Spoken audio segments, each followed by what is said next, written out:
Berikut adalah simulasi kiraan bonus untuk plan A dan B sekiranya anda package D4. Pertama sekali, anda lihat di bahagian sebelah kanan, berikut adalah simulasi kiraan bonus penajaan, pairing, unilevel dan jualan pin. Simulasi ini akan ditunjukkan sehingga 3 level sahaja. Mari kita lihat, anda berstatus package D4 dan menaja kiri dan kanan iaitu rakan 1 dan rakan 2 package D0. Untuk reward sponsor, anda layak RM70 kali 2, RM140. Manakala pot pairing layak RM30. Reward unilevel sebanyak RM2. Manakala untuk jualan pin, U1 layak RM8. Jumlah keseluruhan di level 1 yang U1 akan dapat adalah sebanyak RM180.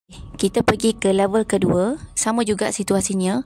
U1 menaja rakan 3 dan rakan 4 package D0. Okey, total bonus yang U1 akan dapat sama di level yang pertama iaitu bonus sponsoring, pot pairing, unilevel dan jualan pin. Jadi jumlah bonus tersebut juga sama iaitu sebanyak RM180.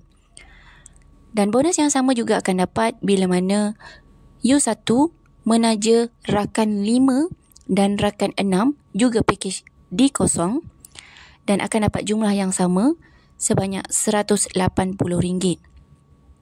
Jadi jumlah keseluruhan untuk 3 level tersebut, U1 akan dapat sebanyak RM540. Okey, seterusnya mari kita lihat di bahagian sebelah kanan iaitu berkaitan dengan bonus di plan B. Dan anda berstatus package D4. U1 itu adalah D4 dan membuat maintain bulanan sebanyak RM200 iaitu full maintain. Okey, mari kita lihat sekiranya level 1, rakan 1 dan rakan 2 membuat maintain penuh iaitu dengan nilaian RM200, U1 akan mendapat, pertama, akan dapat reward transfer stock sebanyak 4% iaitu dengan nilaian RM16.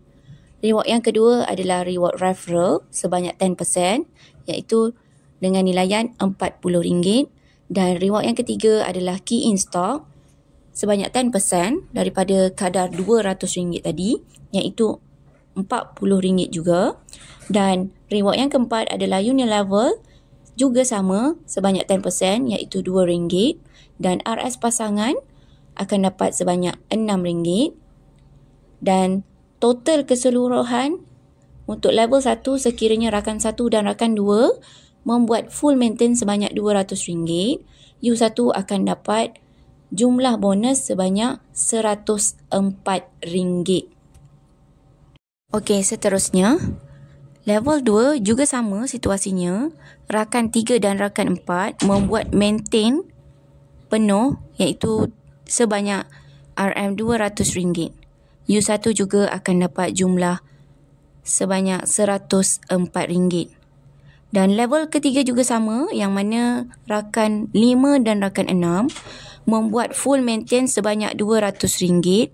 U1 akan dapat jumlah bonus sebanyak RM104. Jadinya bonus keseluruhan maintain 6 orang rakan tadi, U1 akan dapat jumlah bonus sebanyak RM312.